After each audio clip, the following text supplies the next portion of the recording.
बिस्मिल्लाहिर्रहमानिर्रहीम। अस्सलामुअलैकुम नाज़रीन करम, नई वीडियो में आपको खुश आमदीद कहते हैं।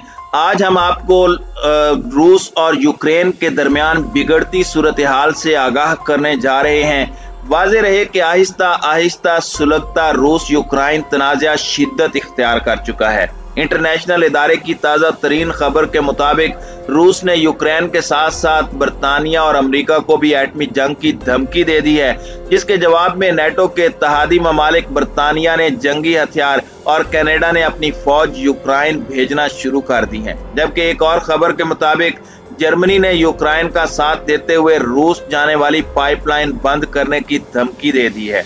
दूसरी जानिब खबर यह भी है कि चीन ने इस जंग में खुल्लम खुल्ला रूस का साथ देने का ऐलान किया है, जिसके बाद पूरी दुनिया में जंग अजीम सिवुम के खतरात मंडलाने लगे हैं। आज की इस वीडियो में हम इन्हीं मौज़ूआत को डिस्कस करने के अलावा आपको बताने की कोशिश करेंगे कि रूस यूक्रेन के माबैन तनाज़ा क्या है, यूक्रेन तनाज़े का तारीखी पस मंजर क्या है और मुस्तकबिल करीब में इस तनाज़े को लेकर कौन कौन से मुमकिन खतरात का सामना करना पड़ सकता है। इसके अलावा आपको ये भी बताएंगे कि दो बड़ी ताकतों रूस और अमेरिका के लिए यूक्रेन इतना अहम क्यों है। दो ताकतों के माबैन होने वाली ये लफ्जी जंग कैसे पूरी दुनिया को वर्ल्ड वार 3 की लपेट में ले सकती है। मजीद ये कि पाकिस्तान का इस तनाज़े में क्या किरदार है या रहेगा। इससे पहले कि मैं आपको पूरी हकीकत से आगाह करूं, आपसे इतनी गुजारिश है कि हमारी हर वीडियो को शुरू से लेकर आखिर तक जरूर देखा करें, ताकि आप मुकम्मल हकायक से वाज़ेह तौर पर शनासा हो सकें। ताहम वीडियो की तफसील में जाने से कबल चैनल पर नए आने वाले दोस्तों से गुजारिश है कि हमारे चैनल को सब्सक्राइब कर लें, बेल आइकन पर क्लिक कर लें, ऑल नोटिफिकेशंस को ऑन कर लें, ताकि हमारी नई आने वाली वीडियोस आपको बर वक्त मिल सके। नाज़रीन इकराम, सबसे पहले हालिया यूक्रेन और रूस तनाज़े को समझने के लिए हमें माजी करीब की तारीख में जाना पड़ेगा। ये बात है 1922 की, जब रूस ने यूक्रेन, बेलारूस, TDFR के साथ मिलकर एक सियासी और दिफाई इत्तेहाद कायम किया था, जिसे USSR का नाम दिया गया था। इस USSR का जोग्राफियाई रकबा 22.4 मिलियन मुरब्बा किलोमीटर था। इसके मुकाबले में दूसरी जंग अजीम के बाद अमेरिका और उसके इत्तेहादी यूरोपीय ममालिक ने नेटो के नाम से इत्तेहाद बना लिया था। नेटो नामी ये इत्तेहाद रशिया का मुकाबला करने के लिए बनाया गया था। यही वजह है कि सोवियत यूनियन के खात्मे तक पूरी दुनिया इन दोनों इत्तेहादों की सर्द जंग का शिकार थी। 1991 में सोवियत यूनियन के खात्मे के साथ ही USSR का शिराजा बिखरा तो 15 नए ममालिक मार्ज़े वजूद में आ गए। नेटो और USSR में दहाइयों से जारी रहने वाली सर्द और गर्म जंग तो खत्म हो चुकी थी, मगर नए बनने वाले ये 15 ममालिक आपसी चपकलिश का शिकार हो गए। रूस चूंकि USSR का ताकतवर तरीन मुल्क था, इसलिए उसने अपना असर और रसूख कायम रखने के लिए दूसरी रियासतों से छेड़खानी शुरू कर दी, जो आजकल भी जारी है। ये बिल्कुल ऐसे ही है जैसे इंडिया पाकिस्तान और चीन के साथ आजादी से लेकर अब तक छेड़खानी करता चला आ रहा है। 1991 में आजादी के बाद यूक्रेन को लगा था कि अब उसे आजादी मिल गई है और ये अब खुद मुख्तार मुल्क बन चुका है, लिहाजा उसे अब नेटो के चढ़ते सूरज की पूजा करनी चाहिए और रूस की बजाय नेटो के साथ ताल्लुकात बढ़ाने चाहिए। 1997 में यूक्रेन हुकूमत ने नेटो यूक्रेन कमीशन तश्कील दिया, ताकि नेटो की रुकनियत हासिल करने के लिए कैंपेन चलाई जाए और यूक्रेन नेटो का रुकन बन सके। इस यूक्रेन ने नेटो के साथ दोस्ती के ताल्लुकात तो इस्तवार कर लिए थे, मगर रुकनियत का अमल अभी बाकी था कि 2008 में यूक्रेन ने नेटो के साथ दोस्ती को रिश्तेदारी में तब्दील करने के लिए एलानिया और अमली इक़दामात का आगाज कर दिया। 2017 में यूक्रेन पार्लियामेंट ने नेटो की हिमायत हासिल करने के लिए एक बिल भी पास किया। 16 दिसंबर 2021 को नेटो चीफ की यूक्रेन के प्रेसिडेंट के साथ एक मीटिंग हुई, जिसमें यूक्रेन ने रूस के खिलाफ बने इत्तेहाद नेटो में शमूलियत की ख्वाहिश का इजहार किया और इस मौके पर नेटो की जानिब से ये जवाब आया कि अब वो वक्त आन पहुंचा है कि यूक्रेन को नेटो की रुकनियत दे दी जाए, जिसके बाद रशिया में खलबली मच गई।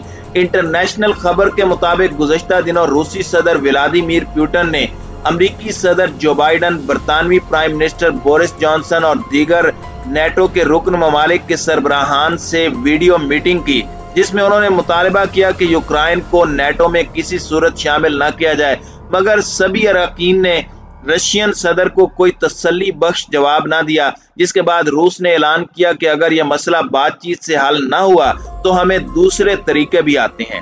नाज़रीन इकराम, सब ताकतें जानती हैं कि दूसरा तरीका कोई और नहीं बल्कि बराह रास्त जंग है।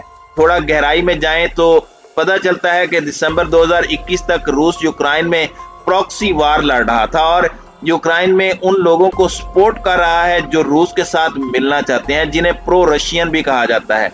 मगर अब रूस ने बकायदा फौज कशी का आगाज कर दिया है और जदीद हथियारों से लेस 1 लाख के लगभग फौजी भी तैनात कर दिए हैं। कहने का मतलब ये है कि रूस ने बकायदा तौर पर यूक्रेन के गिर्द घेरा तंग करना शुरू कर दिया है। ऐसा इसलिए है क्योंकि रूस ने वाज़ेह तौर पर ऐलान कर दिया है कि मामलात मामूल पर न लाए गए तो जल्द ही फौज की तादाद को दुगना कर दिया जाएगा। नाज़रीन इकराम, अब तक की खबरों से यही लगता है कि इस तनाज़े की 2 सबसे बड़ी वजूहात हैं। पहले नंबर पर तो ये है कि अब रूस चाहता है कि 1 सदी कबल वाला उसका सियासी असर और रसूख कायम हो जाए, जबकि अमेरिका चाहता है कि अगर रूस ने अपना सियासी असर और रसूख बहाल कर लिया तो दुनिया पर अमेरिकी असर और रसूख खतरे में पड़ जाएगा। दूसरी बड़ी वजह यह है कि चंद दहाइयां कबल जो ममालिक USSR के रुकन थे वो अब नेटो के रुकन बन चुके हैं और यूक्रेन भी कुछ अरसे से नेटो का इत्तेहादी बनने में दिलचस्पी दिखा रहा है। अगर ये नेटो रुकन बन जाता है तो इसका सीधा साधा मतलब ये होगा कि अमेरिका की पोजीशन मजीद मजबूत और रूस की पोजीशन मजीद कमजोर हो जाएगी। यूं इन दोनों बदमस्त हाथियों की लड़ाई का नतीजा दुनिया के लिए इंतहाई खतरनाक साबित हो सकता है। नाज़रीन इकराम, आपको मजीद आसान अल्फाज में यूं समझ लें कि यूक्रेन की हैसियत एक माशूका की है और रूस और नेटो दोनों ही इस माशूका रूस की बजाय के आशिक हैं। रूस की बजाय ये माशूका नेटो के साथ भागना चाहती है। होना तो ये चाहिए कि रूस अमन कायम करने की खातिर इस हठधर्मी को छोड़कर माशूका को आजाद कर दे, मगर वो जबरदस्ती का ब्याह रचाना चाहता है। अब जबरदस्ती का प्यार कितनी मुद्दत चलता है ये तो आप मुझसे बेहतर ही जानते होंगे, मगर रूस अपनी ताकत और अना के नशे में जंग लड़ने को तैयार बैठा है।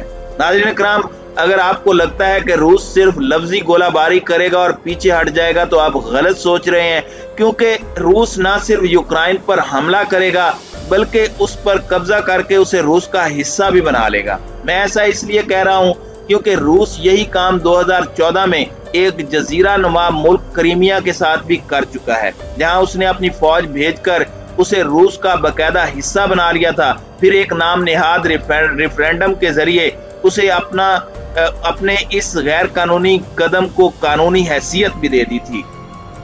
अमेरिका और यूरोप के सभी ममालिक ने उसे न सिर्फ मानने से इनकार कर दिया था बल्कि रूस पर पाबंदियां भी आयद कर दी थी और अक़वाम मुत्तहिदा ने तो इस रेफरेंडम को ही मुस्तरद कर दिया था, मगर ताकत के सामने भला कभी किसी की चली है।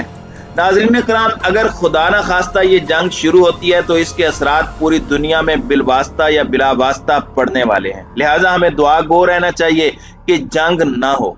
अगर ऐसा हुआ तो दुनिया की 2 बड़ी एटॉमिक पावर्स यानी रूस और अमेरिका आमने सामने होंगी, यानी ये दुनिया एक बार फिर तीसरी एटमी जंग के दहाने पर आन खड़ी हुई है। दुआ है कि अल्लाह ताला तमाम बनी नौ इंसान को अपनी हिफ्ज़ो अमान में रखे। आमीन सुमा आमीन।